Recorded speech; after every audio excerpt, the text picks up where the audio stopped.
Here we'll talk about critical discourse analysis and genre. Genre is a typical kind in which a certain text is produced. I'll talk further about it while explaining what is genre. Uh, Genres are the ways in which people perform various actions, social actions, by using uh, particular types of written and spoken discourses or text.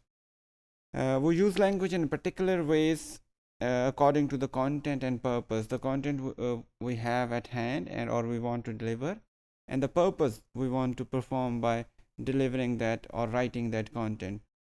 Simultaneously, especially in spoken discourse, also in written discourse, but more prominently in spoken discourse, we also need to keep in mind the kind of relationship we have with our audience or our receivers of the text.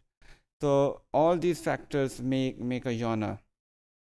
For example, we can say that poetry is a literary genre. It's a genre is a kind in literature.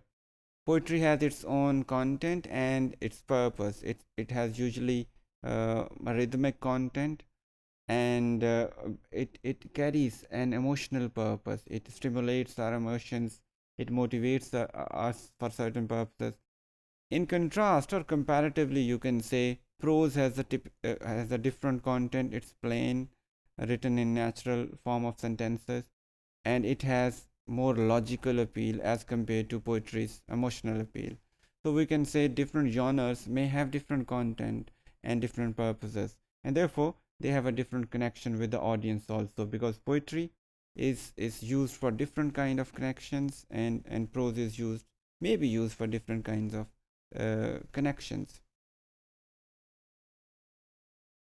Looking at the use of language in particular genres, we also need to keep in mind sociocultural context, because genres are also sometimes defined or bounded by the sociocultural constraints. Then we can see that in the era of technology in today's world, internet has created more genres and more forms of communication. For example, we have WhatsApp groups, chat rooms, blogs, online discussion forums, and many more, and they can also be seen as new genres or new forms of communication in the contemporary life. If we need to define genre, we can take help from various opinions given by some prominent names. For example, Martin defines genre as a staged, goal-oriented, purposeful activity in which speakers engage as members of a culture. So this is a stage. This follows certain steps to be completed. Very much goal-oriented, because genre has an embedded goal, and we use those genres in order to serve those particular goals. For example, when we are writing, we have to write in the genre of academic writing. We follow a certain pattern, certain kind of formal language in order to accomplish that.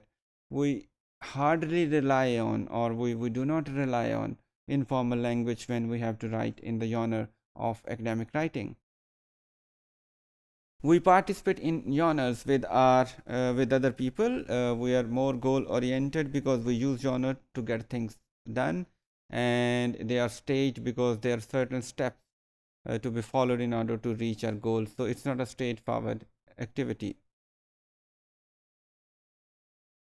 Swales encourages us to use a notion of metaphor to say what genre is, or to define it with the help of a metaphor instead of going straight away for a definition, because according to Swales, there can hardly be a definition which could actually define a genre. Then Miller sees genre as a social action, because he thinks that we use genres to perform certain actions, and a genre is defined by that action. For example, poetry is defined by its emotional appeal, which we want to reach by reciting a certain piece of poetry. And when that action is recognized by others, as an established norm that becomes a part of that typical genre. Or, in other words, that genre is accepted by the people. Then we can say genre is a kind of social agreement. When people acknowledge certain kind of performance of the actions as a typical kind, that becomes genre.